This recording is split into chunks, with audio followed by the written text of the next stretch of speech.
ભ્રષ્ટાચારના આક્ષેપો વચ્ચે કામગીરીમાં ગુણવત્તા જળવાય તે માટે ઓલપાડના ધારાસભ્ય મુકેશ પટેલે એક્શન મોડમાં જોવા મળ્યા હતા। તેમણે નહેરના કામનું સરપ્રાઇઝ ચેકિંગ કરીને અધિકારીઓને કડક સૂચના આપી કે જો ગુણવત્તામાં કચાસ જણાશે તો ચલાવી લેવામાં નહીં આવે। દેશના યશસ્વી વડાપ્રધાન નરેન્દ્રભાઈ મોદી સાહેબ જ્યારે ગુજરાતના મુખ્યમંત્રી હતા ત્યારે 2013 ની અંદર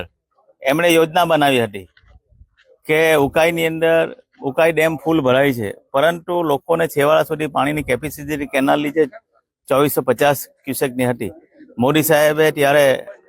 10 વર્ષની અંદર અલગ અલગ તબક્કાની અંદર ખેડૂતોને નુકસાન ના થાય અને એનું પાણી પર ચાલુ રહે એ યોજના કરીને લગભગ એ કેપેસિટી 3600 ક્યુસેકની કરી હતી।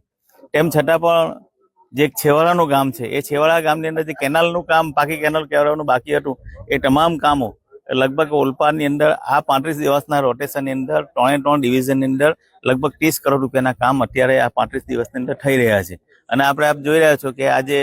જે મંદરોઈની કેનાલ છે એ કેનાલની અંદર લગભગ 1100 થી વધુ હેક્ટરના લોકો અહીંયા ખેતી કરી રહ્યા છે અને આ કેનાલ લગભગ 2 કિલોમીટર જેટલી લાંબી છે। આજે તે કેનાલ પહેલા તમે આવી જોતા ઘાસ ઉગી ગયું હતું, આજે પાકી કેનાલ છે। કેનાલ પાકી થવાથી એના જે પાણીની કેપેસિટી પણ વધી જવાની છે, એટલે છેવાડાના લોકો સુધી